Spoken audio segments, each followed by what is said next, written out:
gentlemen, turn your speakers up. It's time for the On the Mark Wrestling Podcast. A podcast discussing all things AEW and WWE. Oh, yeah! Let's meet the hosts. First, a man hailing from the Hub City in Indiana. He goes by @TooSweetKyle on Twitter. The host, Kyle Gagliardi. And your co-host, hailing from the Valley of Lake Tahoe. He goes by @JimTuck89 on Twitter. Jim Tucker. And last but not least, hailing from the cornfield somewhere in Indiana, the full-time part-timer, Ian Garavaglia.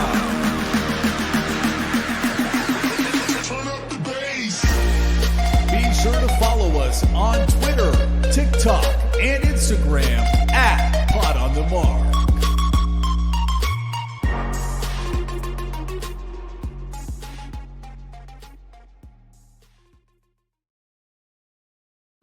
What is going on, everyone? You're listening to the On the Mark Wrestling Podcast, hosted by the Marks, for the Marks, and I'm your host, Mr. OTM, Kyle Gagliardi.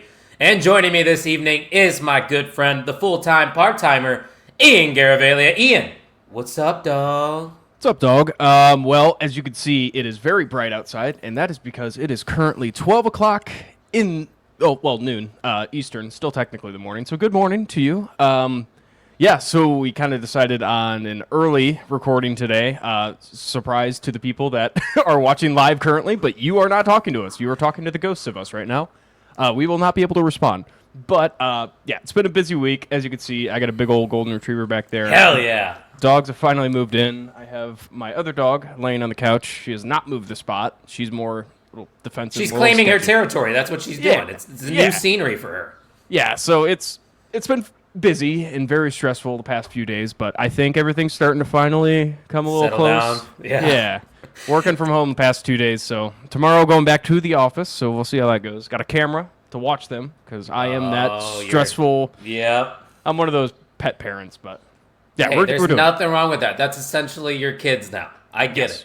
You got to look out for your own, but dude, it was a busy-ass week. I didn't have to move in dogs or anything like that, but we didn't just have one main event mixer. Of course, we had to have three. And then we had the OTM podcast that was live last week, which, by the way, we had our most views on that episode, the most views in the past year, I want to say, for our WrestleMania preview. So even though we didn't have Tuck, even though we didn't have Erica, we still made things work because we had our glue guy, Aaron Oros, with us, Ian, which I look back at our predictions, and Aaron actually did pretty well. Yeah, he did, and I was incredibly wrong on throughout the board. My predictions have been off recently, which is not good, but...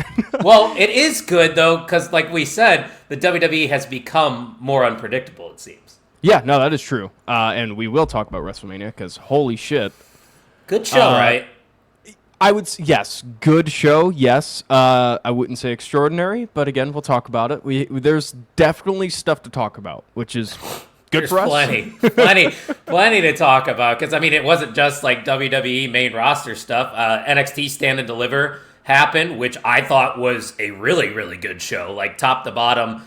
I mean, you look at that triple threat match, too, in the main event. I know you got the chance to look at that. Obafemi, Javon Evans, Trick Williams. What a match, right? Yeah, I had some time yesterday. Obviously, haven't really left my place. So I was like, you know what? I'll throw on some NXT for some background noise for the dogs. Get used to it. You know, the new place. Had that on while I was working, and during the main event at least, I was fully engaged, and I said, you know what, I could take it a little early lunch break, so decided to watch that match, and yeah, that entire card was crazy. Did not realize Roxanne Perez was on the pre-show. Now you understand why I was posting a lot of videos pissed off. First of all, in a tag match for a contenders match, I think it was, for the titles. Mm-hmm. Yeah, that, and it was on a pre-show. In a 4 women's or 4 teams elimination. I mean, I get it trying to build the tag division, but you got to understand what you have, especially with Roxanne Perez, obviously, but with Cora Jade as well. She is fantastic by herself as well. Yeah, I was going to say, think of that layup situation you had there. If you just have Roxanne and Cora win that match, that's a free call-up. They're number one contenders, call them up together, and run with it on the main roster. But, yeah. I mean, Sol Ruca winning the North American title, that women's ladder match was incredible as well. Yep. Just a lot of good stuff from Stand and Deliver. But like Ian mentioned a little earlier, if you haven't noticed, on the ticker below, this show was recorded earlier. So if you're commenting right now, Eric Douglas, Dirk Vogus, The Great Brown Hope, we're not going to be able to see it, but there is a chance I might be live in the chat while we stream this, because we still are going to stream this episode at the time that we had it advertised for. So we are technically live right now talking about WrestleMania weekend. It's a live preview. That's what it is. There it is. But guys, don't forget, if you want to support the show, I don't know how much longer this merch site is going to be up and running, but if you want to go to the OnTheMarkWrestlingPodcast.com, go ahead, check out the merch that we have to offer. We got a tapestry back here, coffee mugs, all that good stuff. Ian, yeah, I didn't tell you that information. With production just taking forever on our merch site, I think it's time we venture off and check out other websites. As much as I love the domain name and being able to have that domain name, I would agree with it. Because it is annoying. Again, we are able to sell merch on that website. I mean, when we say we sell it for the minimal price, like, it is the minimal price. It's the best we can offer. I'm making $4 tops off of each thing. Right. And that's not really paying the bills. So, no. Yeah, I agree with you. But there are other alternatives, especially after the website, like, crashed for, like, 6 months or something. That was weird, too. Yeah. Sketchy. I don't know, man. So we might be moving on over to Brainbusters, because I think that's what Butters from IW Guide was mentioning that they use for their merch site. But speaking of IW Guide, don't forget to show some love to the Main Event Wrestling Network. A lot of great things happening this past week. And, of course, NXT Night Shift was live this Tuesday with Jay Gold.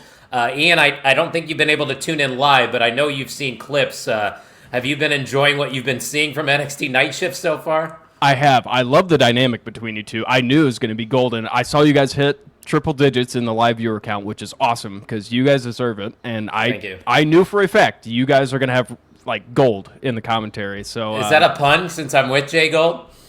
Well, yeah, we'll say I meant to do that. I don't think you did, but no. Hey, I picked up on it. But guys, if you want to keep up with us, know what's going on with the show and the network, make sure you're following us on all of our socials, at Pod on the Mark and at MainEvent_net. And we are on the road to 500 subscribers. So if you're watching this on YouTube, we currently sit at 442. And Ian, I checked our growth in the past year. We went over 160 subscribers this past year, which is insane growth. Yeah, that's awesome. And probably a big part of that reason is for the Wrestling Network. So it's the small things that count, and they start adding up, and just being able to grow and collaborate with other people has been awesome. And obviously, you guys are sharing the hell out of us, too. So it's a big thank you to you guys, and it's a big shout out to you guys as well. So thank you. Absolutely. So we have a lot to talk about. So let's just jump all the way back into the time machine and go to WrestleMania Night 1. And before we talk about that opener between Jey Uso and Gunther, I swear, man, if you have social media and you just check that but didn't watch WrestleMania, you would think this is the worst show of all time, which it was not. I just think we were all spoiled because WrestleMania 39 and WrestleMania 40 had so much heat behind it, and every match delivered to where, Ian, not every WrestleMania is going to be the best WrestleMania of all time. It's just not possible. No, and I think just partially, I mean, first of all, Twitter is a cesspool of idiots. Hey, if you guys, for those that are listening and don't need to be on Twitter or wrestling Twitter exactly, don't do it. It's not fun. It's got people dropping off of wrestling Twitter all the time, and there's a reason for it because it is not fun. But I kind of took a step back. But anyway, yeah, it's partially that, and also the fact that they were kind of trying to bill it as being the greatest WrestleMania again. It's like, well, that might be a bold move because last year is very hard to top, and the year before that, even harder to top. So, yeah, again, we got spoiled the past 2 years, so there was a lot of high expectations for the show. Yeah, and I think for the most part, they delivered. But let's go to that match then. Jey Uso, of course, gets his moment by defeating Gunther and actually made him tap out. But before he put him into that rear naked choke, he, of course, hit 3 Uso splashes. So at the time, Ian, I didn't really know how I felt about the booking decision because Gunther is such this powerful, massive heel that you kind of want to protect him in some ways. But after rewatching things, I really thought this was a great way to start off WrestleMania. So why don't you tell me your thoughts on how they went about doing this one? First off, the result's awesome. I predicted Gunther to retain, and that was mainly trying to, like you said, he is a powerful, like Gunther is a beast. That dude is the future of WWE and is the president of WWE. Yeah. But I was hoping they would use it as a building opportunity for Gunther. So when I saw the finish, not upset with Jay winning at all. I mean, we kind of all expected said, that deep down, I think. Yeah, it's good for business. Obviously, that dude could walk into any arena and everyone's going to be yeeting. So it's awesome to see him with the title. With Gunther tapping, it still kind of scratches me the wrong way because I get it. I saw on Twitter that Gunther is known for tapping. He's like, that's his weakness. But that wasn't pointed out to us. It wasn't. If that would have been pointed out to us, then yeah, absolutely cool. That should be cool because that's Jay's target to get to in the match. But I would have rather seen, if with Jay winning, I would have rather seen a different side of Jey Uso come out where it's to the point of like, oh shit, he's going to try to kill Gunther. Desperation. And, yeah, and if it would have ended with a Gunther KO by submission, that would have been absolutely perfect for me. But I don't know. I hope they use this as a kind of opportunity to build Gunther's character and actually tell us that Gunther taps out a lot. Cool. If that is the case, then they booked this correctly. Well, you could tell Gunther wasn't happy about what happened at WrestleMania because on Monday Night Raw, awesome. Choked the shit out of Pat McAfee, which, of course, the fickle wrestling fans loved because they hate outsiders when they come into their industry. God forbid somebody just tries to bring some excitement and more eyeballs to your product. But I digress because, I don't think this was like a phenomenal match by any means, but it definitely served its purpose. Like, there was no better match to kick off WrestleMania. We all kind of knew this moment was coming, and you just basically had to accept it at this point, man, because Jey Uso, you see the crowd reactions he's getting. It's hard to say that he doesn't deserve that, but he's our new World Heavyweight Champion, and we'll touch on it a little bit because we're going to talk about the Raw after WrestleMania as well after we get through Mania. There might be something coming that I am very excited for that I might have called a couple times on the show. But great way to start off night one. We're going to skip the tag team match because I didn't think the New Day versus Viking Raiders was anything special. I do want to talk about, though, the new presentation of Naomi because this is like the first time we really got to see the new entrance, new theme song, the way she looks and all that. Jade Cargill looked like $1 million as well. The match itself, Ian, I thought was fine. You know, nothing crazy, nothing outstanding, but Jade going over made a lot of sense in my opinion. I still don't think that's going to hurt Naomi in the long run. So tell me how you felt. I felt good about it. I thought it was a really good showcase for Jade especially, and it just shouts dividends to Naomi and what she's been able to do in just great. Basically building Jade. I do kind of have a worry, and I think we're going to end up talking about it again later on in the show. WWE is starting to get into this tendency of, besides some big superstars, cool heels. That whole heel side, it's kind of like that AEW heel, MJF kind of, where you want to like this character because it's so cool. Karrion Kross, for example. Yeah, and I think Naomi's going to get to that point as well because the presentation is awesome. The promos are good. Obviously, her in-ring is good as well. But yeah, that's kind of where my brain goes to, but not always a bad thing. But in a storyline like this, where it's not paid off yet, I don't see this ending anytime soon. That's kind of dangerous waters, especially when you have that next generation kind of superstar coming up and facing in that feud. Yeah, and that was what I was going to ask you. Is do you think this continues? But does Bianca get inserted back into this? That's the real question here. I think you gotta have Bianca get involved here somewhat, and maybe potentially even do a triple threat at their next PLE. How would you feel about that? I would think that's the only way they really should go because again they hinted at it even just during the triple threat build up to WrestleMania with Bianca's situation, and they hinted at it, and they kind of joked at her, hey, what's your situation like with Jade still? And she just kind of shrugs it off. Can't do that forever. Yeah, at some point you're going to have a payoff, because to see these three women in a triple threat, say a SummerSlam or a Backlash, would be awesome. That's the thing, man. SummerSlam has to be treated like a big deal this year, because it is the very first time they're doing 2 nights, and you have to load up the card with some main event matches, and that definitely could be one of them. I know we've talked in the past about Tiffany and Charlotte maybe running it back there, but now I don't think that's the direction, because we will talk about that match as well. We all saw that going in a different direction, but no, nonetheless, a solid match here. Like you said, good showcase for Jade Cargill. She is now 2-0 at WrestleMania, and I'm sure Naomi will be just fine after this. But keeping it in the family here, the Fatu family, with a new United States champion, the Samoan werewolf Jacob Fatu, to a very lively reaction when he did win that championship, is now our new United States champion as he defeated LA Knight. A lot of people were thinking that Solo Sikoa could get involved in this one, Ian, but I'm kind of glad he didn't. Yeah, again, another kind of like showcase match. This was one of the highlights for my night one. Yes. This match was incredible. LA Knight played his part fantastically. How about that BFT out of nowhere, midair? Dude, the dude shows up at WrestleMania. People could hate on him for, kind of being that Jey Uso category of he's got like 3 moves. Yeah. I don't give a shit. This dude, he will put his body on the line when it is time to, and he delivered. Same with Jacob. I mean, what hasn't been said about Jacob Fatu that needs to be said? The dude is athletic. He's obviously charismatic. The dude looks good with the title as well.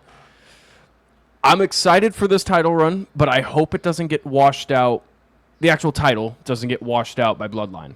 Maybe it amplifies the title and it gets involved and thrown back and forth between him and Solo Sikoa. But yeah, the way I'm interested to see the way they book Jacob as a champion, and not just kind of like a holding the belt, not really defending it. Right. We've seen that before. He's got to showcase that title. Yeah, we've seen it before. And LA Knight kind of tried to do the working man's title a little bit. But I want to see Jacob defend that title more. Yeah, and I don't think this is going to hurt LA Knight either, because this is a prime candidate, and I know the podcast Dad mentioned on the Junkies podcast for Money in the Bank next year. Like, LA Knight definitely could be one of those favorites going into that, but then again, who knows if he'll even be in a qualifying match, because we still got months to tell some stories here. I'm sure LA Knight will get a rematch against Jacob Fatu, but once again, you look far ahead to SummerSlam. I think Solo versus Jacob Fatu would probably be the move for the United States title at SummerSlam. Would you agree? I would agree. And again, it just depends on the story that they tell and how they get there. Obviously, you're going to have Jacob turn a little face, not completely become a good guy, but again, almost in that like cool heel aspect, kind of where he's at now, or like a Dom Mysterio, where he's still a dick, but he's our dick. Yeah. I mean, that's like you said it earlier too. MJF, same thing. Yeah. He's an asshole, but he's AEW's asshole, so people like him. But nonetheless, new United States champion Jacob Fatu, baby. And who knows? Maybe next year he could be competing for a world title. You never really know. Crazy. But I don't really want to spend too much time on this match, because it's very unfortunate that Rey Mysterio was unable to compete against El Grande Americano. But it was nice to see Rey Fenix get a shine here.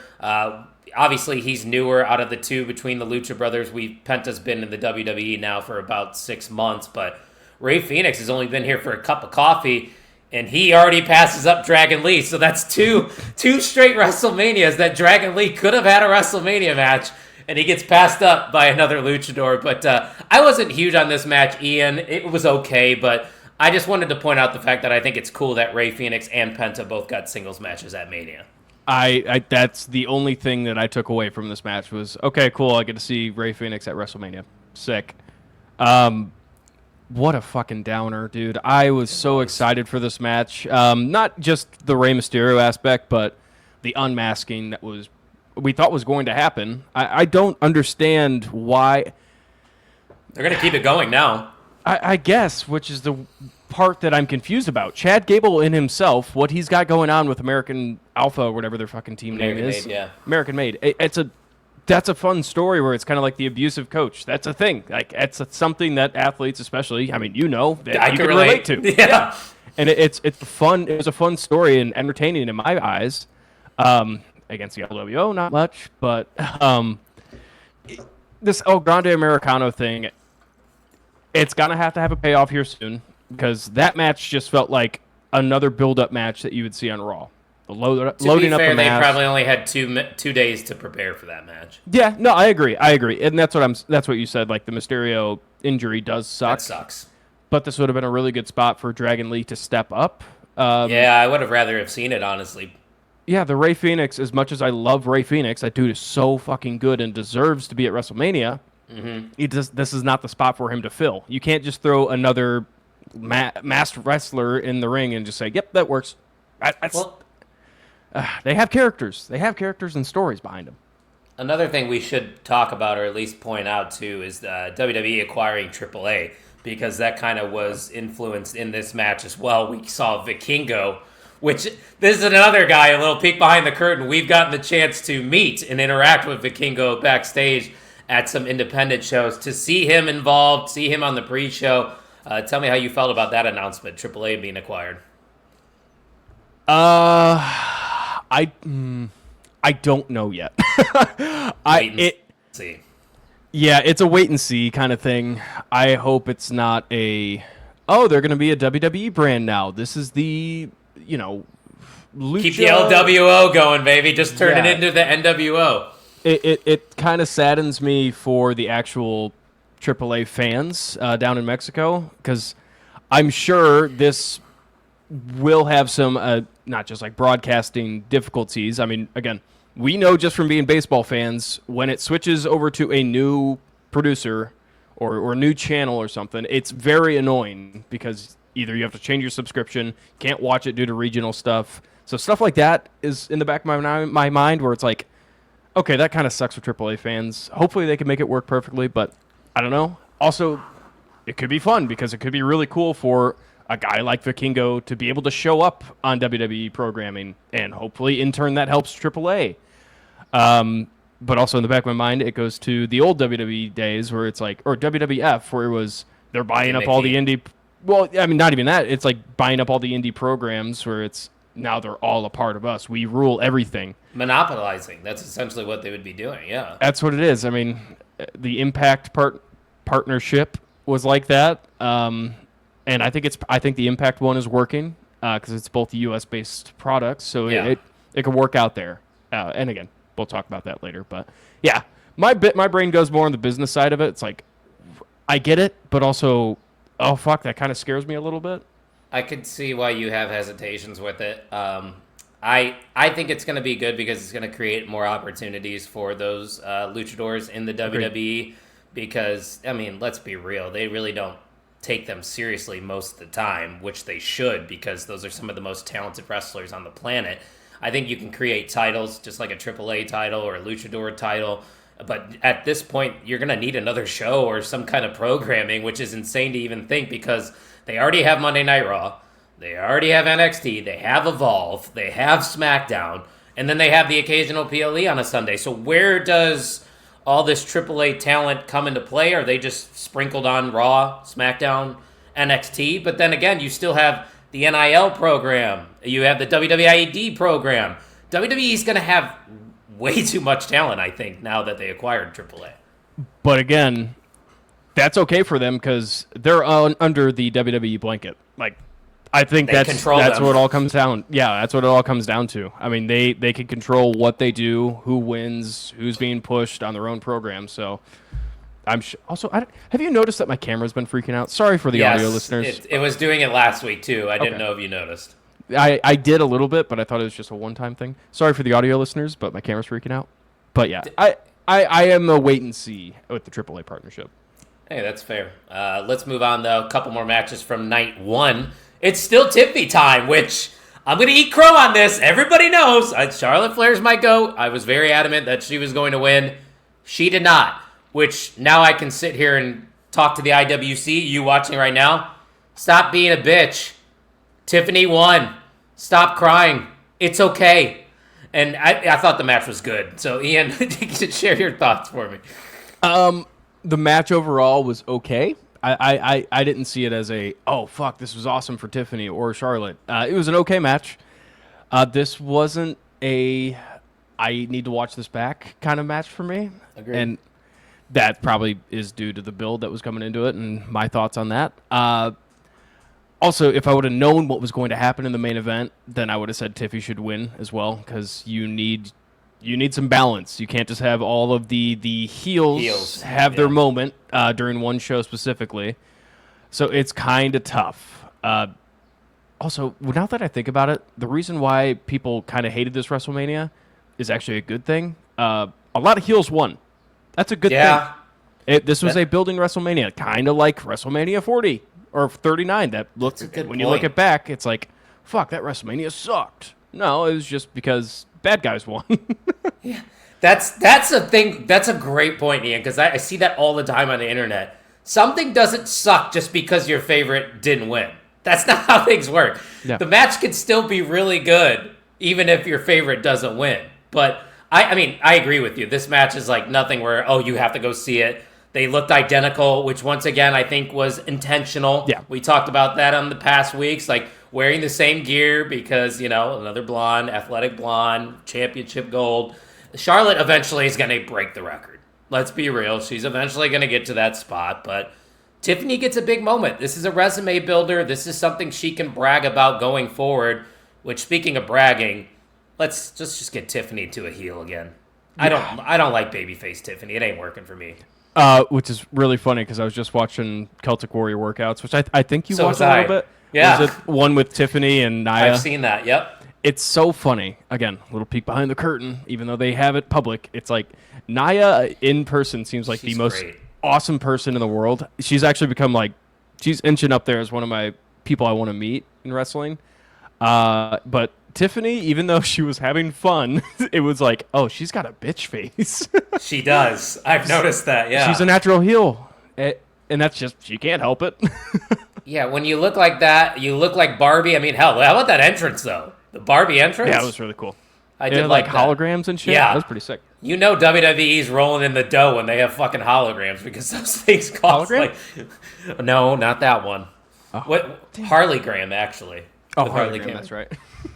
Which, by the way, been enjoying AEW recently. It was awesome last night. I don't know. I liked it. Okay. I liked the tag match with Speedball, Kevin Knight. Oh, yeah. And the Bucks. That was good. But the rest of the show was okay. But like I said, fair.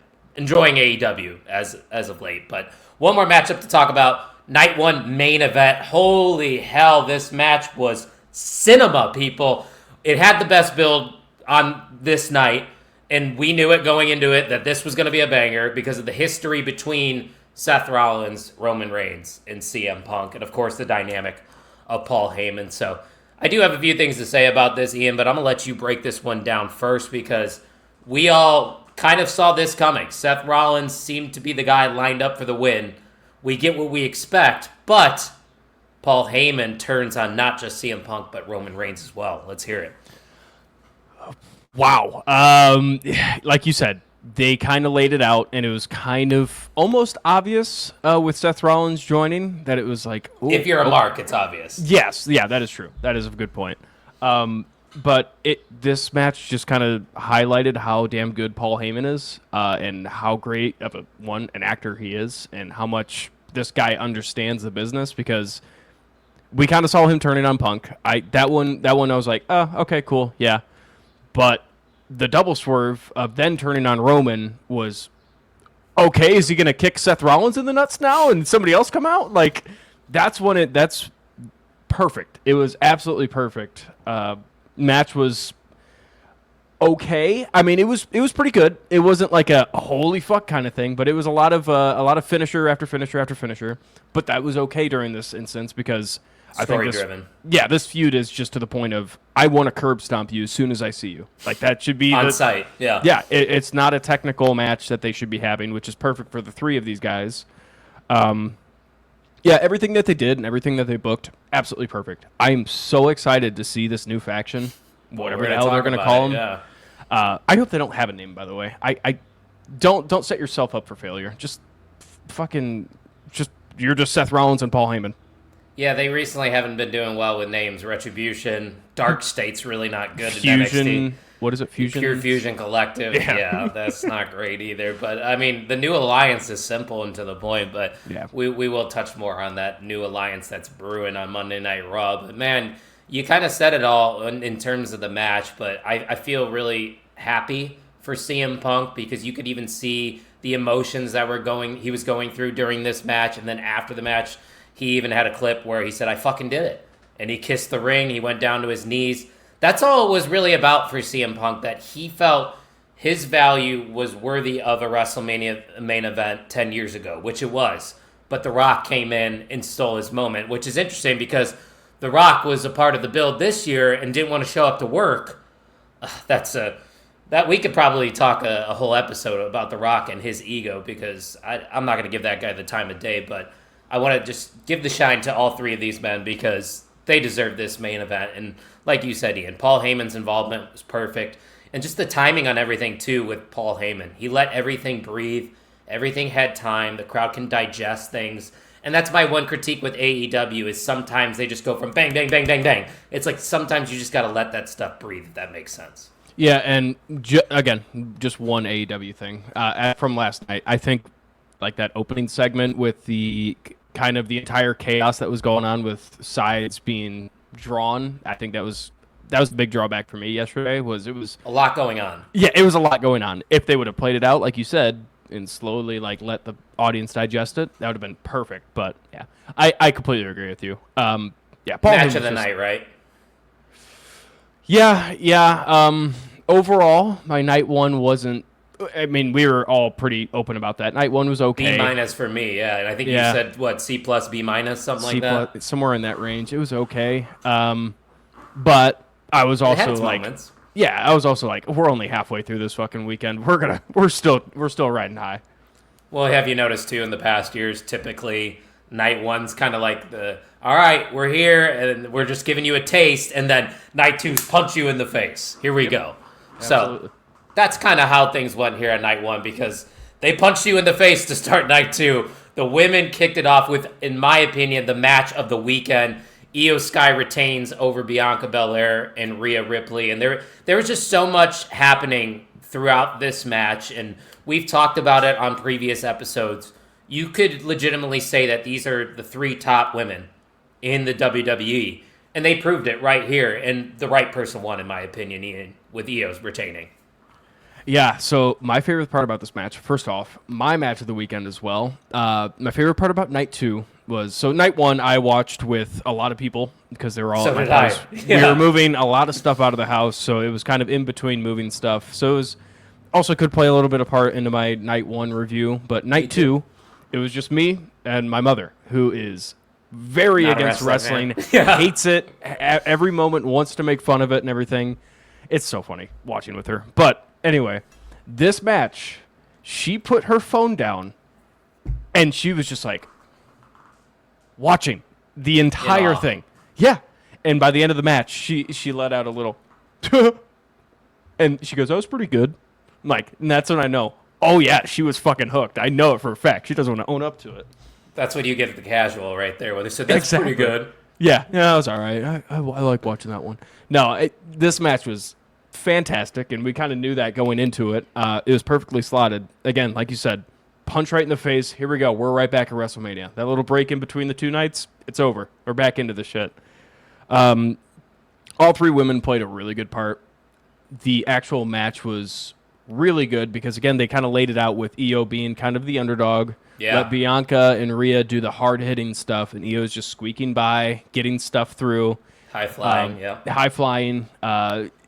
Awesome. And the camera work, too, during this match was amazing as well. Like you said, she just kind of was high flying and out of the camera, jumping into everything. It was really fun. Such a good showcase of all three women, and the right women won. I want to know who produced that match. Because like you said, with the camera work and everything, I wonder if it was Tyson Kidd, Natty's husband, because he seems to know him or Fit Finley. They just got they just know the women in the WWE and how to put together stuff. But I'll tell you what, if you're a casual and you're checking out this podcast, or you got some friends that are casuals and they need to see a match, show them this one. Because we could be talking about this being the greatest women's match in WrestleMania history, which is insane to think about because just a couple years ago, Rhea Ripley was in a match, God, why am I blanking? Oh, with Charlotte Flair, of course, at WrestleMania 39, and I still think that might be the greatest, but you could make a great case for this one, too. They both were phenomenal. Yeah, absolutely. And like we said, it was... I'm looking it up with the producers now. I have not found it quite yet. That's fine. You can keep looking. I will keep looking. But, yeah, like you said, this match is going to be really hard to top, but also I think it set a good standard for that night, too, of, okay, this is what we got going on, and we're going to talk about all the rest of the matches, but they followed up pretty well as well. Yeah, and we'll talk about Monday Night Raw because there could be a new challenger waiting for Io Sky, but a match that... Who was it? I want you to guess. I don't know one of the names. Jason Jordan.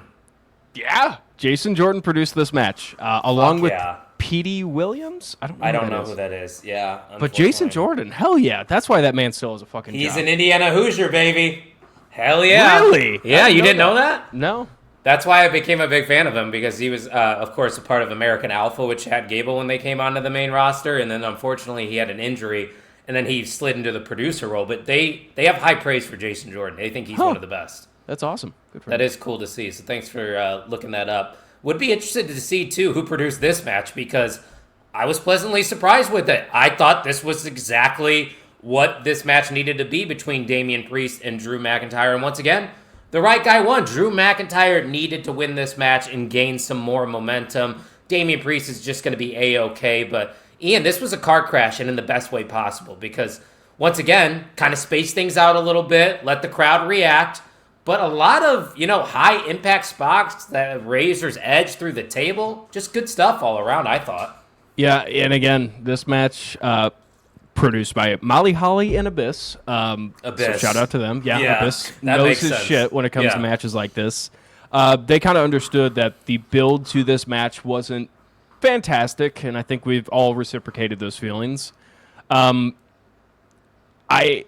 wasn't very excited going into this match. This was kind of going to be my break match, but right away they got me with the entrances. They were going, they were going for the Doom. It's really funny because the play on words, and it's like an actual theatrical thing. Doom Slayer, which is a game, and Slayer's a band, and Doom is its own game on its own. And both of the entrances are really cool. As a heavy metal fan and a video game fan, I was like, okay, I'm going to watch this because the ring attire looked great. The entrances looked great. And immediately they started going at it. And that's exactly what this feud needed to actually display their hatred towards each other because, as we were saying, this match was not being built very well because it was kind of old, but everything we saw in the ring was new. Yeah. But it made sense. I get what the story they were trying to tell, but like you said, it's just a year later, and it's not as hot and as intense, and you know that both these guys were at the mountaintop just the previous year, and now they're just fighting each other, but still worked out like you said. Like, going after that triple threat is tough. They did a great job following that. And like, night 2 was bang, bang, bang, hitter after hit after hit, and it continued after this for that Intercontinental title match. That four-way was another great match on the card, and Dirty Dom sneaks away with the victory, so now you have the dissension in the Judgment Day still with Finn Balor, who's probably going to continue to feud with Dirty Dom here, but let's talk about Dom, because this is a guy that has paid his dues over the past couple years, and I think he absolutely deserved this moment, and what a reaction he got from that crowd too, Ian. Yeah, again, this was another one of those, I think it was kind of a common trend, not just through WrestleMania, but also NXT. These triple threats or fatal four-ways are amazing, especially from a wrestling aspect. And when all of the superstars are on the same page, the entire match felt like a kind of a EO aspect, with Dirty Dom being he's just getting thrown out of the ring 24/7, not being able to get into the fight at all, and all the attention was away from them. I was fully expecting Braun Breaker to retain because I didn't see a reason. I didn't see where they would throw Braun Breaker. And storyline wise, yeah, and we found out. So, yeah, this match was awesome. Not just for Dom, but all of them. Yes. All of the, because I think Finn was finally able to showcase and remind everybody how damn good he is. Even at his age, that dude is almost like 50. I'm pretty sure he's getting close to 50. He's essentially just become their Dolph Ziggler. Yeah, guy that's been around and just is a great hand to use. And he's never going to, be the big-time player, but he's going to be in a great spot. Well, I would differ. I think if anything went to shit, in a snap of a finger, Finn Balor could go to superstar level would you call it a heel turn at this point? No. A heel turn, I guess. Go back to the fucking demon, even though Edge killed the demon. Now he just wears a bag over his head. Yeah, I never understood that get up. Hey, I'm not going to argue with the guy. He's got like a 16-pack, so I'm not going to argue with him. But good point. Hopefully Dom had all the tenders that he could have after that win because it was a great moment. It was very cool to see the crowd just kind of embrace him because it's one of those guys that, like I said, he paid his dues. We gave him a lot of shit over the past 3 years, so it's time to reward him. And he gets his moment here, and he's the new Intercontinental Champion. So we'll see where they go from here. But say his name, and he appears. We found out that the mystery opponent for Randy Orton was none other than TNA World Champion Joe Hendry, which is a name, surprisingly, we really never mentioned on our preview show. So, Ian, it was nice to get a genuine surprise. But, man, Joe Hendry was squashed there, wasn't he? They buried him there, didn't they? Yeah, I don't see how Joe Hendry could recover, honestly, from the story aspect. No, tell them what's up. Just people, do you fucking understand how big Joe Hendry is? Not just from a wrestling community aspect. That dude, it could show up at a random ass bar where some wrestling's going on, and that dude's going to get the biggest pop in the world.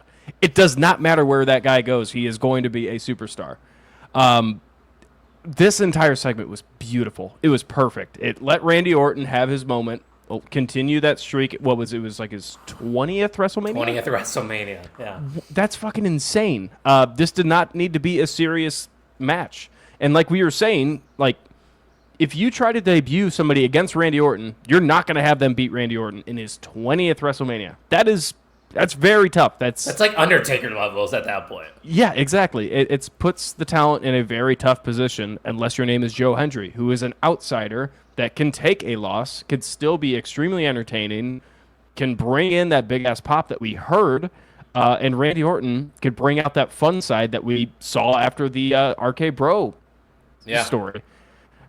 Everything about this was so fun. I kind of wish he didn't hit him with another RKO after, but also I loved it. That's Randy. Yeah. Yeah.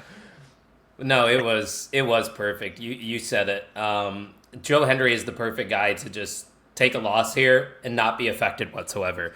Yeah. One thing that is still crazy to me is this would never happen with the other person running the company. The fact that there was the TNA World Champion on WrestleMania says enough right there and then that Impact made the right decision to work with the WWE. And credit goes to Joe Hendry here because he forced himself onto everybody's phones by going viral with that stupid theme song. That's awesome. I'm not saying it's stupid, but it is kind of. But it's so catchy that he was inevitable. Like, Joe Hendry is self-made. He earned his spot onto WrestleMania. Randy Orton, you can legitimately see the happiness on his face. And we even saw reports that Randy Orton wanted Joe Hendry in that spot because he loves Joe's work.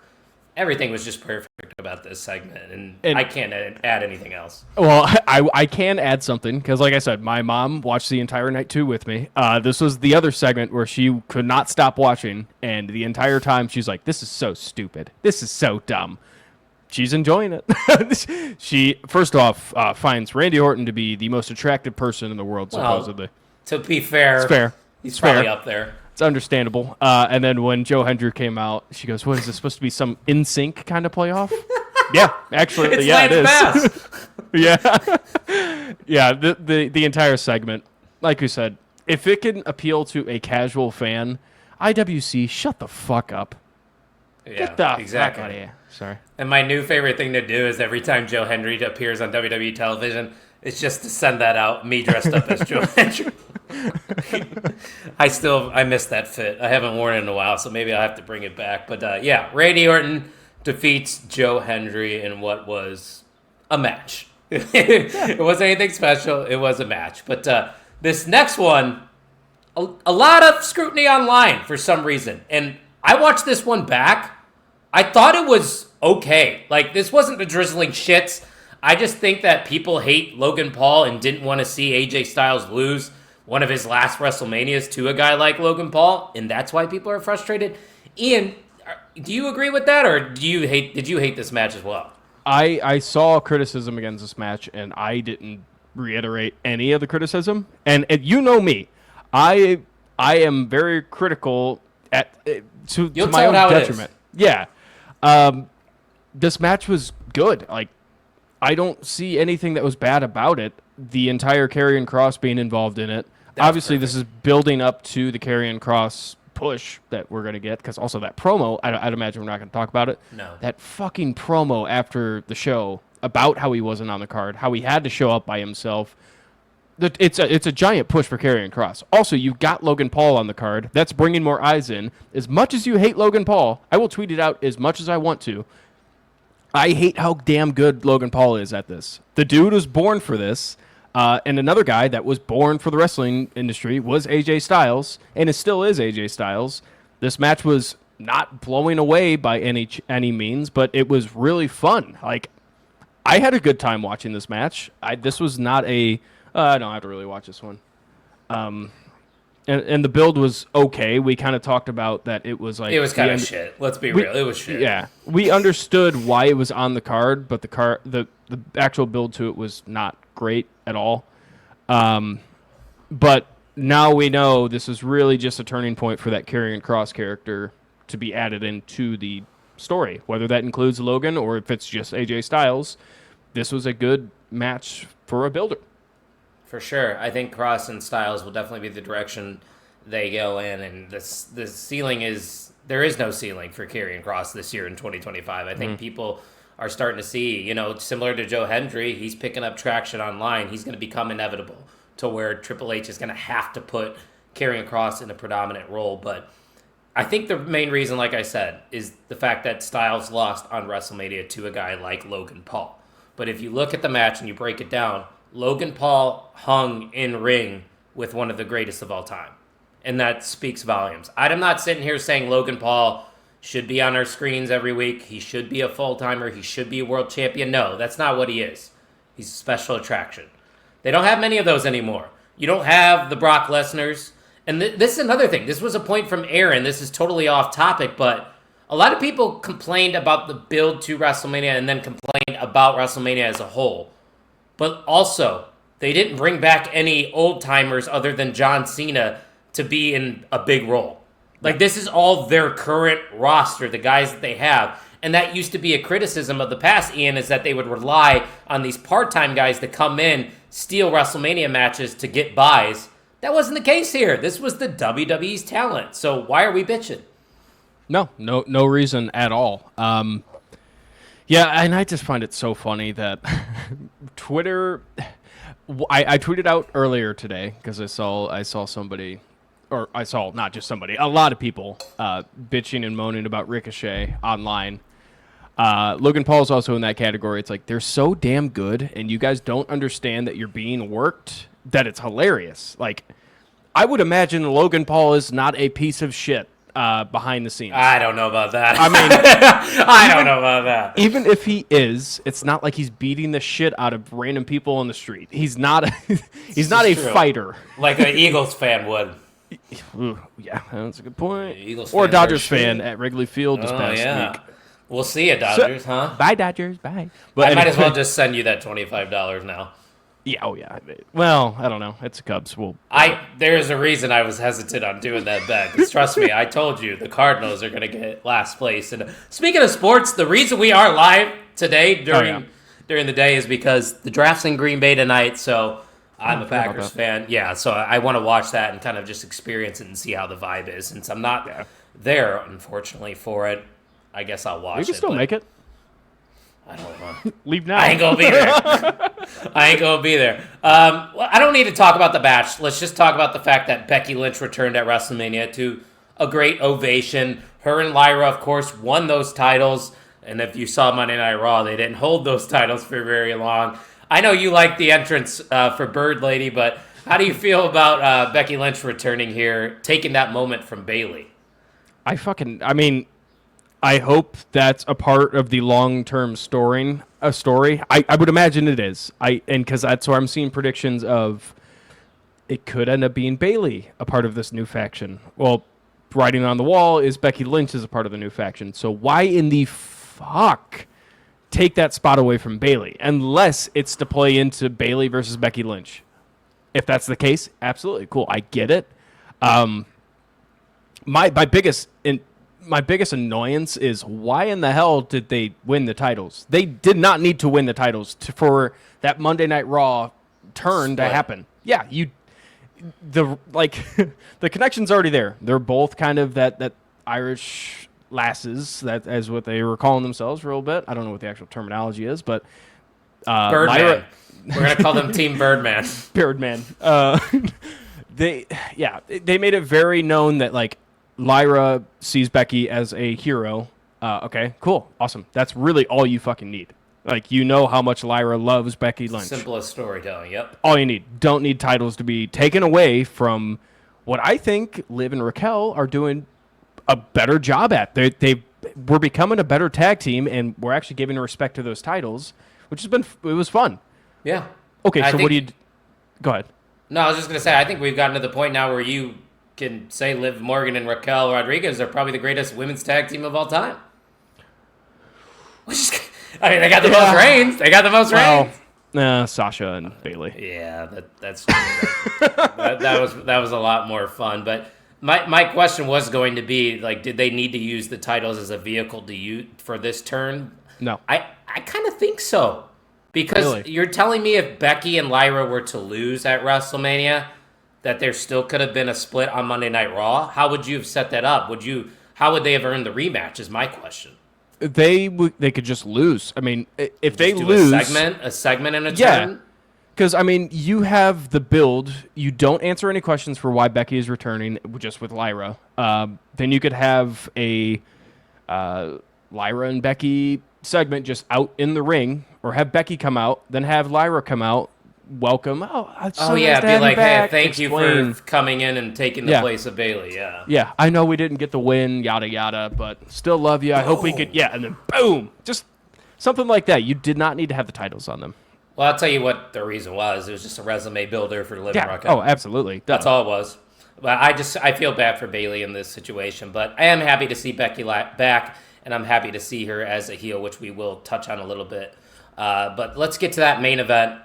17-time world champion. You can't see him. John Cena is officially the GOAT after he defeated Cody Rhodes, which I love John's entrance. He said he was going to ruin wrestling for everyone. He's not going to give the people what he wants. Blacktron, John Cena's name. Black Walkway, John Cena's name. That was it. Doesn't acknowledge the crowd. Doesn't hit his pose. Works slower during this main event, which I understood what they were going for here. He wanted to make it seem like I don't need to work my hardest to defeat Cody Rhodes. I could just mail it in and still win this shit. It's the involvement of Travis Scott and the lack of involvement from The Rock on why wrestling fans are frustrated. And trust me, I'm with them on this one. This is a guy who, you've heard me say it, John Cena is my GOAT. He's my favorite wrestler of all time. I'm also a big fan of Cody Rhodes. The match wasn't terrible, but it just didn't feel like a WrestleMania main event. And I think really what it all comes down to, Ian, and I'm curious if you would agree, is the Travis Scott of it all. Was he necessary in this match? And I'll let you answer that for me. Yes. I think he was necessary. Because you're not... I'm gonna backtrack immediately. Yes and no. Yes, as in, if they're going to book John Cena as a dominant champion, which I have some further comments on after Raw, it doesn't look like he's going to be that dominant champion that we were predicting. Okay, if that's the case, yes, Travis Scott was necessary to win the title. and beat Cody. I think the biggest takeaway from everything was, again, one, how fickle the fucking fans are, kind of turning on Cody during that match. It's a casual crowd. We were skeptical yeah. about it because it's a destination city, and it probably wasn't a lot of diehard wrestling fans there. Exactly. So that was one reason that I think took away from this match. First off, I didn't think the match was bad necessarily. No. I completely agree with you that the Travis Scott thing is kind of annoying, but again, that's probably what they're going after. It's not supposed to be oh, hell yeah, John Cena won. It's, are you fucking kidding me? Travis Scott? Yeah, I think that's part of the, you're getting work, brother. You had to pay off something because Travis Scott and The Rock were involved in that heel turn, so at least one of them had to show up. I get that. Yeah, I kind of wish also Cody would have actually decked Travis Scott because he did say he was going to get him a receipt and then just good crossroads though. Yeah, it gave him a good crossroads. Supposedly Travis Scott is training for full part in the ring. He's not going to be Bad Bunny. Bad Bunny is the GOAT. He's the GOAT of the part-time celebrity. Yeah. So with Pat McAfee being number 2, which Pat might have a match against Gunther at Backlash. I don't think so. I think a lot of people are speculating that, but I don't think that's the direction they're going. They're like, this is what we're doing with Gunther. He just lost to Jey Uso. Now he's going to have a match with Pat McAfee. No, I think Pat McAfee's done wrestling. It was just to build that Gunther is pissed off. And that also, first of all, it got Pat McAfee out the door early because I'm sure he had a show the next morning about 10 minutes down the road from me. So if I was in Vegas on a Monday night and then had to record the next morning, I wouldn't leave early too. So I don't blame him there. But also, like, it gave Michael Cole an awesome moment. Fuck it. I love that segment so much. But anyway, back to the John Cena of it all. Yes, The Rock not being there is not good heat. I get it. It's like, oh man, I hate selfish. The Rock more. Yeah, you had shirts in the fucking shop saying, finally The Rock is back in Vegas. There is pictures of it. That was an actual fucking shirt. He was not there. Even he didn't have to be involved in the match. I didn't want him to be involved in the match. He's supposed to be that corporate boss, like behind the scenes. Yes, but also, wouldn't you want that visual of Cena holding up the title, pyro going off, The Rock standing right next to him with Travis Scott in the background somewhere? Yeah. Like, first, it's just a missed opportunity. Also, it just, where was why? That's the thing I'm pissed about. It's The Rock's ego, Ian. That's what it is. He inserted himself into the build because he wanted to get the spotlight, chase the hug, hit his arm a couple times, and then not follow up on it. That's why we're all pissed. It's just, if you're going to do something, at least have an end game to it. And maybe there is. Maybe we're all getting swerved here, and The Rock still is going to make an impact in some way, which I don't see where that's going to come into play and when. Yeah, because now we know what the direction is for John Cena. We're going to talk about it in a couple minutes here, but that's why I think everybody was shitting on the main event. Not the in-ring stuff, because that was fine. It wasn't anything outstanding. It's about what you would expect from a 47-year-old John Cena and Cody Rhodes. It's not going to be the best in-ring wrestling match, but you kind of got to feel bad for Cody Rhodes, and we never saw Cody on Monday Night Raw, so I'm interested to see where he's even going to show up. Do we see Cody tomorrow, maybe? Or do you just leave him on TV and let him just simmer for a bit? Do you want me to read off my predictions, my crazy fantasy predictions that I sent you a picture of? Go for it. We don't have anybody interrupting us in the comments. We're not live. This was Saturday, by the way. I sent this to you because I had a random epiphany. I'm like, oh, that would be really cool. Okay, first off, Let's hear it. I got Cena beats Cody at WrestleMania 41. Bingo. So now we're actually, that's about the only thing I predicted so far. Well, you did predict that match too in August last year. Yeah, that was 2 for 2 on your predictions. All right, I'll take it. I have Cody turning heel after losing the titles. The fans are going to turn on Cody after losing the title. Probably. I think that writing's on the wall. Fans have already started turning on Cody. Whether that carries over to other cities, I don't know. That's to be seen. Obviously, we got to see. But not having Cody on Raw, that's Interesting. Yeah, exactly. Then I have Cena going through feuds, having some fun feuds, getting some bucket list stuff. First off, like a Randy Orton at a Backlash in St. Louis. You have stuff like that where it's like, oh, I want to see that match in 2025. John Cena, so-and-so. Yeah, absolutely. You could play that off, not have John Cena drop the title until the end of the year.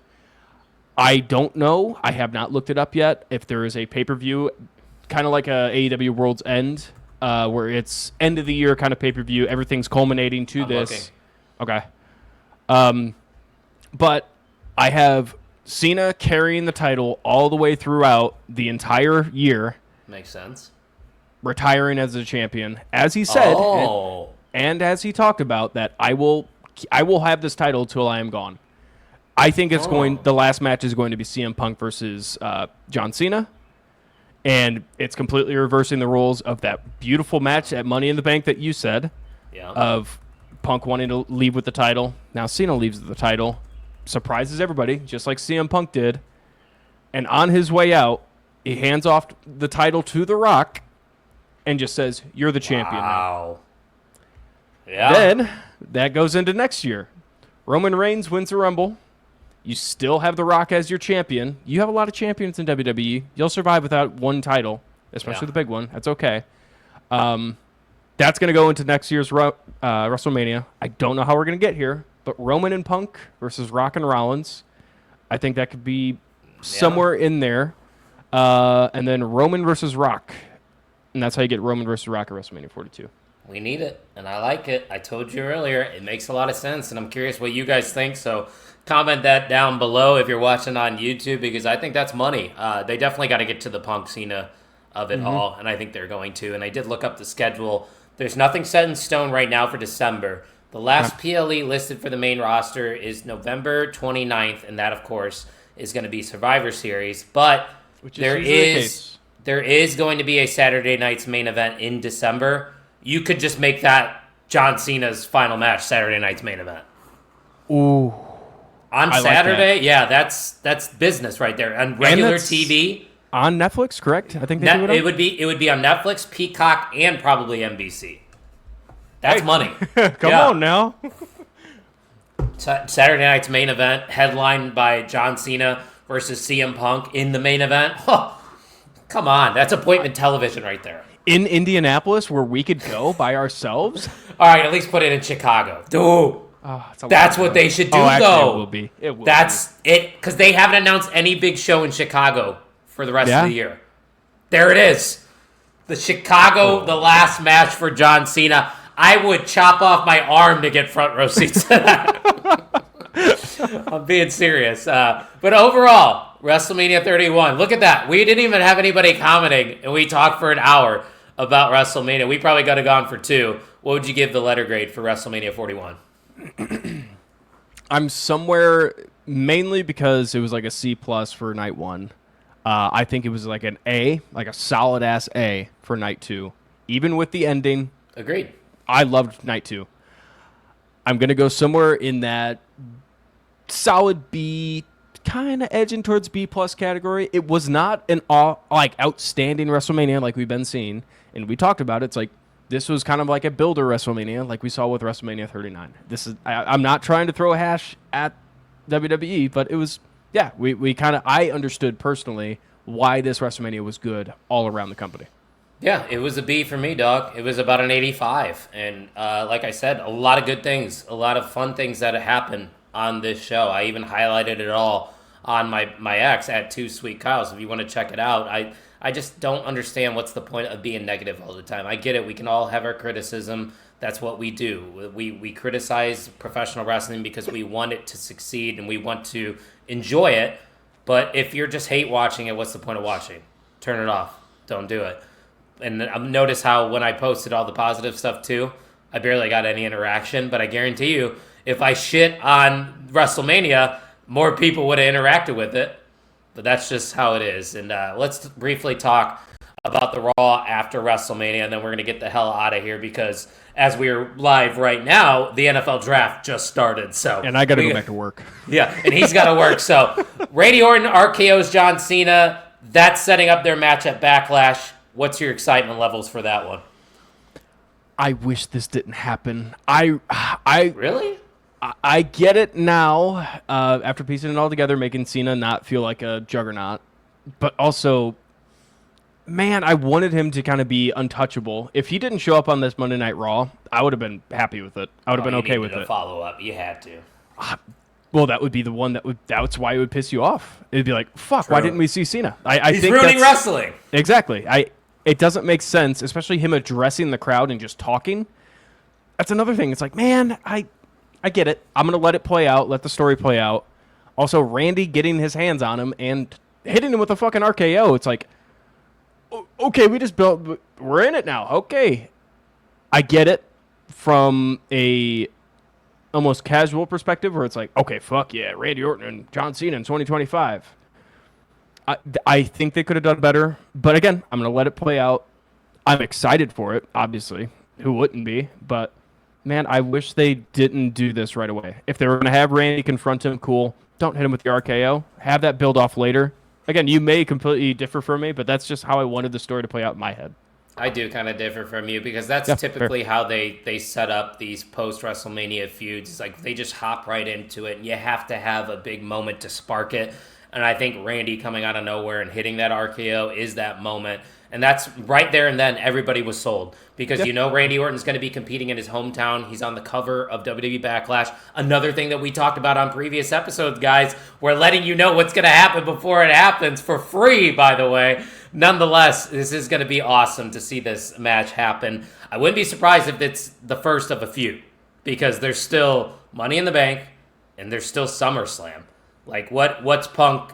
What's the Punk of it all? Who steps up to John for SummerSlam? Maybe it is Randy Orton. Maybe they just prolong this and have multiple matches. Who knows?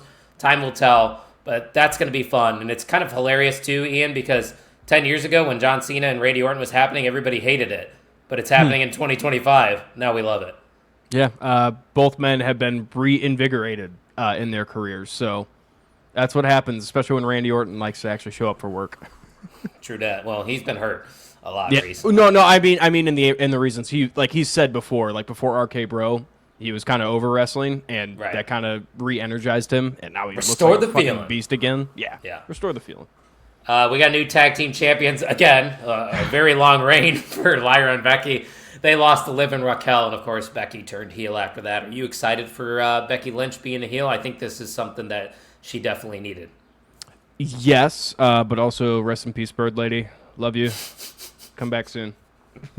I will be. You love Lyra, don't you? I love Lyra. Yeah, as you know, I'm a bird guy. I like the shout outs for birds. Birds they're not robots. All right, they got feelings. They're cool. But yeah, no, I feel like if I were to say anything else, it's kind of reiterating what I said earlier. It's like, fair.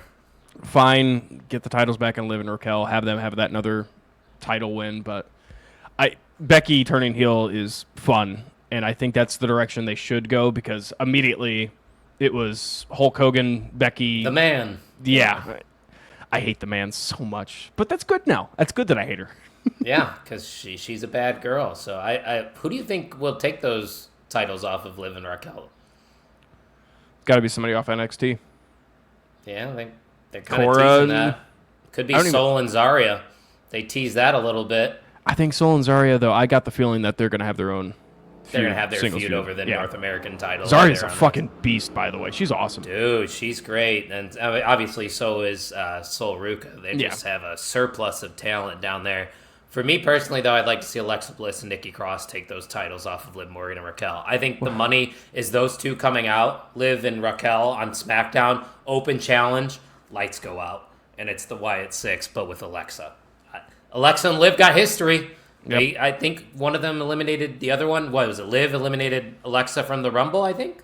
I'm not sure. I really don't know. Might have been the other way around. But also, happy Rusev Day to all that celebrate. Rusev is back in the WWE after interrupting a tag team match that was going to happen. Interesting place for him to arrive, but I guess they probably had nowhere else to put him on the card. But kind of a new presentation for Rusev. He brings back the Rusev name. He won't be known as Miro. So do you think Rusev fits in the current landscape of WWE? It's hard to say, because obviously if they didn't have anything for him for his return other than just interrupting a tag match, it's kind of hard to say that they have a plan for it. I'm a bit worried because at this point it feels like an Andrade situation where it's okay, we got AEW talent back coming, WWE to AEW, back to WWE. We have that happening. All right, we got to get him back in. okay, but like, sure, that's going to give you a really good pop, like we saw with Rusev and both Andrade. But we need a follow-up. We need a story for them. We need that build still. You still have to present them in this new... You have to let the new character develop. So I like the new look of Rusev. He looks like a fucking beast now. He looks great. Again, another one of those situations where it's like, all right, I'm going to sit back and watch. You do it. I have my hesitations as well. I'm with you on this one. Yeah. Once again, excited to see him back. Love seeing Rusev in WWE. He was so over when he had his last run with Rusev Day. And who knows, maybe the reason he was there in the tag scene was that maybe he's bringing back Aiden English. And they're just going to run that back again. I don't know. Maybe. I don't think that would fit the current presentation of Rusev. And also another thing, yeah, absolutely. Also another thing is like this tag division is stacked talent-wise. They just need to invest time now. Yeah, the time going into the tag division, as we saw with, fucking SmackDown. Where were they at during WrestleMania? Any of them? Well, we got that TLC match tomorrow, which I'm excited for. It's just unfortunate that it wasn't happening on WrestleMania weekend. Yeah. Like they couldn't even have done it last Friday, but who knows? That might be a match of the year candidate tomorrow night. But I don't want to talk much about this because we talked a lot about it on NXT Night Shift, which, by the way, if you want to check that out, at NXT Night Shift on X. Io Sky versus Stephanie Vaquero was another surprise with Stephanie showing up. But, man, you could see the rocket behind Stephanie and the rest of NXT because Roxanne got involved into the finish of this match. And Julia showed up, which got a good heel heat, too, which is good to see. Just overall, good stuff happening in the women's division. And to see Stephanie and Io go at it for that brief period of time, Ian, that was special. Yeah, and you got Rhea Ripley showing up also to start teasing these matchups that we could be seeing. Really cool. So it looks like the direction's going to be going Io one-on-one. So that gives us some hope for the Bianca going back to the Naomi Jade situation. So there's some fallback for every single direction. So I think that the women's division is in a really good spot right now, and I'm super excited to see where everything ends up. It's really awesome to see, too, that they keep reminding us that this NXT women's division, even for like a guy like me that doesn't watch NXT that often, okay, this is what's happening right now. It's kind of like a update to the NXT women's division anytime they're on like a Raw or a SmackDown. Yeah, they want you to see them. Yeah, it was kind of like what we saw when they did it with Lyra, showing that she was the champion. This is her. She will be in the main roster at some point soon. So get used to her. Yeah, exactly. Get used to seeing her face. And Stephanie Vaquero knows how to fucking wrestle in front of a giant crowd because she takes her time with everything, makes sure everything is coming across to the entire audience. I'm excited for all of the women's division. Yeah, if Booker T was there, man, he would have been just going, Dude. That man loves him some Stephanie Vaquero, but who doesn't? I love Stephanie. Yeah. Just getting to see her on Monday Night Raw was a treat. She got a great reaction. La Primera chants were going on. Next week, give me Io Sky and Stephanie versus Julia and Roxanne Perez on Monday Night Raw. I need that in my life. But two quick things before we go, because I know we both got to get going. They kind of teased Sami Zayn potentially turning on Jey Uso there. There was a lot of awkward tension during that celebration. Jimmy, of course, then would come out too. So it was a good moment for Jey just kind of to celebrate with his Usos. But man, I'm telling you, and this is another thing that I called a couple weeks ago. I think this is the move. How do you feel about Sami Zayn potentially facing off against Jey for that world title? Yeah, I think it's not necessarily because that Sami Zayn in the face of the company aspect, not face of the company, but like one of the biggest faces in the company. It's not like it's ran its course, obviously. His entrance got an amazing reaction. But also, it kind of has run its course where you could have a little refresher here. We want to see Sami and Jey wrestle. Yes. There's a lot of story to tell. Again, it goes all the way back to the Bloodline story, which is fucking insane that we're still going back to it. Ain't it? And it's working. I loved that feeling of like, okay, Sami's got to kick him in the nuts here soon. But also, there's been so many heel turns recently. I am totally fine with just cooling it off right now. Let that tension build up. That could be a really fun story to tell. Yeah, that's a good point. And I was thinking that too. Because, like, obviously, I know Sami's eventually going to turn, but in that moment, I was like, we've gotten a lot of turns recently. So I don't think we're going to get this one yet. They're just planting those seeds, which I think that is the money direction for Jey Uso's first title defense. But the main event segment involving Rollins with Paul Heyman, of course, CM Punk and Roman Reigns would get involved because there's a lot of beef here because we know Rollins is now the new Paul Heyman guy. But come to find out, there's more people joining Rollins and Paul Heyman, none other than the former Intercontinental Champion Braun Breaker. And man, Ian, this has potential to be a generational type of faction here. I see a lot of people comparing them to a new Evolution, to where Seth Rollins is in that Triple H spot. Paul Heyman is like the Ric Flair, Braun Breaker being the Batista. But now you need a Randy Orton. Who could that Randy Orton be? Who knows? We could speculate here, of course. But, man, tell me your feelings about Braun Breaker joining Seth Rollins and Paul Heyman. Hell yes. We said it. If he lost the title at WrestleMania, which he did, you have to skyrocket him to that main slot because the dude has proved how good he is already. And there's still his ceiling is through the roof. That guy could be genuinely the face of the company within 10 years. Dude, he could be the face. I was gonna say less than that. Yeah. Hey, the guy's awesome. And also, I love. He literally got treated like a dog by Seth Rollins. Like, yeah, he was like petting him and everything, like patting him on the chest. Yeah, that's awesome. We want that. And again, like you said, it's kind of like that Batista character where he's a meathead, but he will fuck you up. There's no thought behind his mind other than I want to spear you into the next dimension. That's an awesome heater for any faction to have, and I think this is a perfect slot for him. When it's going to happen, and it will happen, this guy is going to turn on the faction at some point, much like Batista did. He'll be a huge baby He's face. going to be a massive baby's face and become the face of the company. Calling it there. Yeah. No, 100%. You said it perfectly. And a thing that I just noticed, too, on TikTok today, somebody found this. February 9th, 2024, Braun Breaker shaking hands with Paul Heyman. Oh, yeah. And even Paul made a comment. He goes, now that's a guy that comes from a crazy family that needs some leadership. Yep. It was right in front of our face a year ago, and we didn't see it coming. I do remember that because I remember the comparisons of, okay, what if Braun just becomes like a Brock Lesnar where he's the next guy up, but it was just the one. It was just Braun. I don't think that would have worked as well as this is going to work. Rollins has experience as like a head authority guy too, and he has experience in factions with the Messiah gimmick and whatnot, and of course the Shield. So this is definitely going to work. So my final question, and then we're going to get the hell out of here, is if there were to be an addition to this faction or multiple additions, who would you like to see align themselves with this group?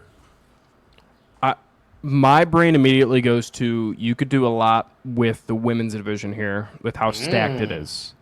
Becky? Obviously, Becky. Obviously, I think Becky's on the table. We talked about Bayley as well. She's had her troubles. For the guys, it's hard to throw guys out there because, like you said, you want to fill that Randy Orton role. But again, I think wrestling fans like to look to the past as what to compare this faction to that faction. Storylines, they correlate. Like, that's just going to happen. But characters are going to be different. I don't think you necessarily need that Randy Orton character. If it is, I would love to see a Carmelo Hayes. Okay. All right. Carmelo That's one would of the names be I'm seeing. Carmelo would be an awesome name to have in there. You know the other name that I'm seeing? Austin Theory. I think Austin Theory is right on the precipice of turning into a big face. Like, finally. As much as I would love to see it, I think they have some gold there with Austin Theory finally turning on Grayson because they spent this much time on that, and obviously the writing's on the wall. That off, yeah. You got to pay that off and let Austin Theory become that face. Although I know who I want. Hit me. All ego, baby. Give me Ethan Page. I saw that, and during the match, because we had the segment with The Rock and Ethan Page in NXT. Like, they were backstage. I had a little conversation. Page had a little segment, too. Yeah. I do like that a lot. I think that's a perfect way to bring it in. You need that chicken shit heel And you have the big guy. You talked about it. The Batista is Braun Breaker, the mastermind, and Paul Heyman. Seth Rollins, the leader of the group. Now you just need that punchable face. Yep. Ethan Page. Like, come on, that's perfect. My only, I would love it. My only thing I would be like, I don't know if that would work. Is we know Ethan Page could talk. The guy is really good on the mic. True. You want to have that mic in Seth Rollins' hands as much as possible. Or Paul. Yeah, or Paul. Yeah. So, yes. I see but what also, you're saying. like, I don't know how that would work. Yes, absolutely. I love Ethan Page. We saw him in person 5 minutes down from your house. Right down the road, guys. Yeah. Literally right down the road. But, man, what a weekend it was. A lot of professional wrestling to enjoy.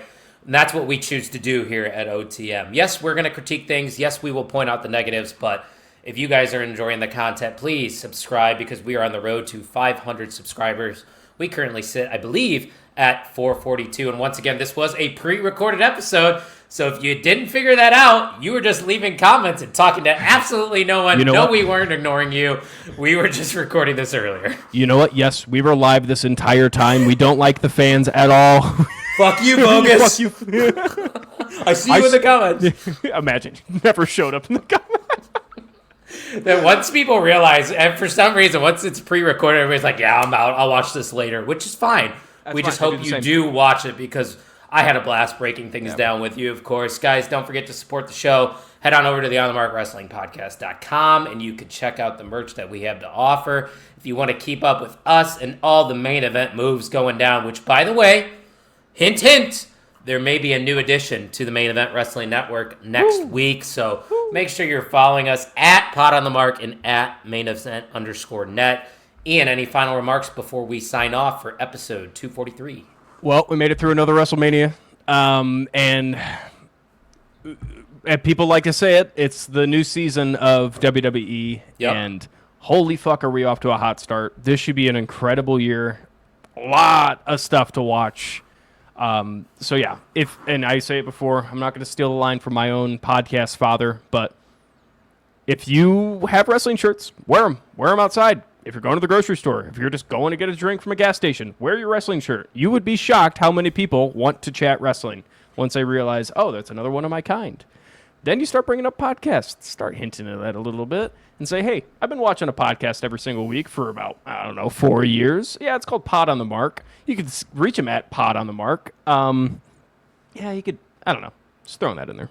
No, that's fair. I like that. And we've been doing this now for almost 6 years, which is crazy to think about. Yeah, 2019. We were here before the pandemic, so we definitely were here before the fake-ass OTM and NXT and the other podcast that's named On Da Mark with the DA. Yeah, Are I you know serious? I posted that in our group chat. They started in 2022, so they had to have known we were around. All you got to do is look it up. I know for a fact they looked up. Okay, let's see if On the Mark is a thing. Fuck. Well, they put DA, but let it be known that this is the original On the Mark Wrestling podcast. And like our co-host that unfortunately once again couldn't record because of baseball season, guys, don't worry.